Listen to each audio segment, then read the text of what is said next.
Good morning, જય શ્રી કૃષ્ણ. કેમ છો બધા? મજામાં ને? જો આજે બ્લોગની સ્ટાર્ટ ચાલુ કરી દીધી છે આપણે, કેમ કે આજ છે રવિવાર, તો નોકરી પર તો કાંઈ આપણે ગયા નથી અને ઘરની સાફ સફાઈને એવું બધું ચાલુ છે. અને આમ જો પેલા વાસણ છે એ કચરા પોતા આપણે કરવાના છે, વાસણને બધું હજી બાકી છે, પણ કીધું પેલા આપણે બ્લોગને સ્ટાર્ટ કરી દઈ, કેમ કે સન્ડે હોય એટલે થોડી ઘણી રાહત હોય આપણને. જો બ્લોગની સ્ટાર્ટ કરી દીધી છે. જો માથામાં મસ્ત આપણે કલર નાખી દીધો છે, કેમ કે વાળ થોડાક ખરાબ થઈ ગયા હતા, તો બધા કહે કલર નાખી દો બેન.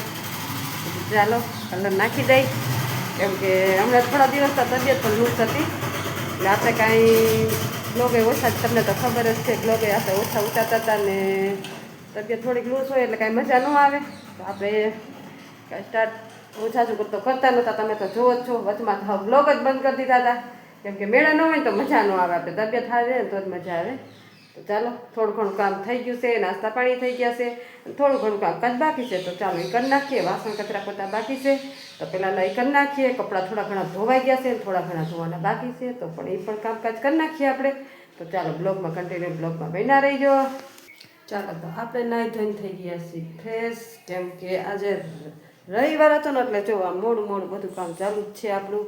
ને આમ જો વાસણ પણ આપણા થઈ ગયા છે, સાફ સફાઈ બધી થઈ ગઈ છે ને કેટલા વાગી ગયા જો 1:30 થઈ ગઈ હશે. અને હજી આપણે નવરાત થયા નથી, કેમ કે આ રવિવાર આવે ને એટલે આપણે નવરાત ન થાય કામમાં, કેમ કે એક હોય કે બે હોય કે પછી ઝાઝા હોય, પણ કામ તો એટલું જ રહે આપણે. તો આપણે નાહી ધોઈને ફ્રેશ થઈ ગયા છીએ ને હવે બનાવવાની છે રસોઈ, કેમ કે થોડુંક મોડું છે પણ હાલશે. ચાલો આપણે બનાવી નાખીએ રસોઈ.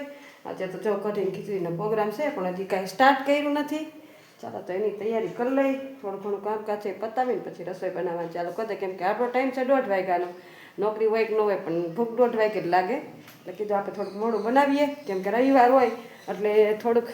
અને હા જો આવા મસ્ત કંઈક આવા આપણે પડદા બાંધ્યા, કેમ કે આ બહારનું પવન આવે ને એટલે છે ને અંદર ઘરમાં બધું ઠંડુ ઠંડુ રહે. આ તો વાતાવરણ બહુ સારું છે, કેમ કે જે ઠંડીનો માહોલ કાંઈક ઓછો જ છે, તડકો છે.